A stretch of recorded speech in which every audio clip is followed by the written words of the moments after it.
আসসালামু আলাইকুম ওয়া রাহমাতুল্লাহি ওয়া বারাকাতুহু। প্রিয় সম্মানিত ভিউয়ার্স, চলে আসছি সেই গ্রাম বাংলার ঐতিহ্যবাহী নৌকা বাইচ দেখতে। সরাসরি এখন নৌকা বাইচ দেখানো হবে। এটা হচ্ছে বৃহত্তম ফরিদপুর জেলার কোতোয়ালি থানার নরচিনাল ইউনিয়ন ৮ নম্বর বিশ্বাসডাঙ্গি চলে আসছি। এটা হচ্ছে নদী, এখানে কিন্তু অনেক মানুষ আছে। আমার সাথে ভাই আছে, ভাইয়ের নামটা কি জানো? রনি ভাই আছে, ভাইয়ের কিন্তু একটা পেজ আছে। তো পাশাপাশি এখানে আমরা সবাই আছি, আর হচ্ছে নৌকা বাইচ এখন সরাসরি আমরা উপভোগ করবো। আমি এখন ক্যামেরা ঝুম টান দিতেছি। ওই যে দুইটা নৌকা ছেড়ে গেল, ছোট ছোট দুইটা নৌকা, বাইশের নৌকা, ওই দুইটাই হচ্ছে মূলত নৌকা এখানে। আর হচ্ছে সব বাইরের দর্শনার্থীরা। এই যে হচ্ছে বাইশের নৌকা একটা, উপার দিয়ে যাচ্ছে আর একটা। ওনারা আসলে স্লোগান দিতেছে ওনারা জিতছে। আসলে কারা জিতছে এটা আসলে সঠিকভাবে আমি বলতে পারতেছি না। সম্ভবত ওনারাই জিতছে, কারণ হচ্ছে যে দুইটা নৌকা গেছে ওইটা হচ্ছে সীমিত আকারে, মানে একটু বাইশ হয়েছে। ওইটা দেখার মতো ওইরকম কোনো না, যেটা সত্য কথা। এখানে যত পরিমাণ লোকজনের উপস্থিতি, এখানে কমপক্ষে 4 থেকে 5টা বড় ধরনের বাইশের নৌকা থাকলে এটা বাইশ প্রতিযোগিতা হইতো। পাবলিক যেভাবে আসছিল আশা নিয়ে, আসলে ওনারা মন খুলে দেখতে পারতো নৌকা বাইশটা। প্রিয় সম্মানিত ভিউয়ার্স, দেখেন এখানে কি পরিমাণ দর্শনার্থীরা হয়েছে নৌকা বাইচ দেখার জন্য।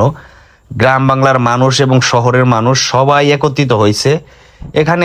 আমার মনে হয় হাজার পেরিয়ে প্রায় লক্ষাধিক মানুষের মানে সমাগম হয়েছে এখানে নৌকা বাইচ উপলক্ষে।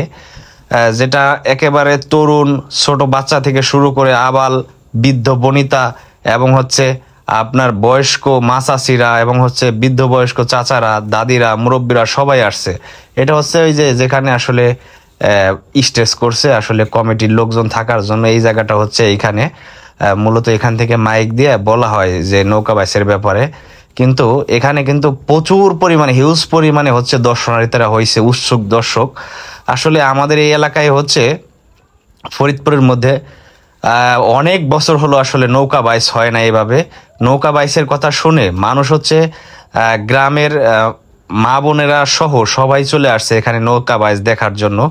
কিন্তু আসলে মানুষের মনে যেরকম আশা ছিল যে এখানে কমপক্ষে 4-5টা বড় ধরনের নৌকা হবে এবং প্রতিযোগিতা হবে, সেই দৃশ্যটা আসলে সবাই নিজের চোখে দেখবে। কিন্তু এই যে দেখেন, মানুষ কিন্তু আশা নিয়ে বসে আছে, আসলে ওরকম কিছুই পাচ্ছে না, যেটা সত্য কথা। আমিও এখানে আসছি নৌকা বাইচ দেখার জন্য, কিন্তু এখানে দেখতেছি প্রচুর পরিমাণে দোকানপাট উঠছে। আপনার হিউজ পরিমাণে দোকানপাট উঠছে, মানে খাবার, ভাজা পোড়া, এরপরে হচ্ছে খেলনা, এরপর হচ্ছে নাগরদোলা, বিভিন্ন আইটেমের খাবার উঠছে, শরবত সহ সব ধরনের খাবারের ব্যবস্থা আছে এখানে। টাকা হইলেই মিলবে, ঠিক আছে। প্রচুর পরিমাণে দর্শনার্থীরা আসছে আশা নিয়ে যে আজকে নৌকা বাইচটা সবাই উপভোগ করবে। কিন্তু হচ্ছে এখানে হচ্ছে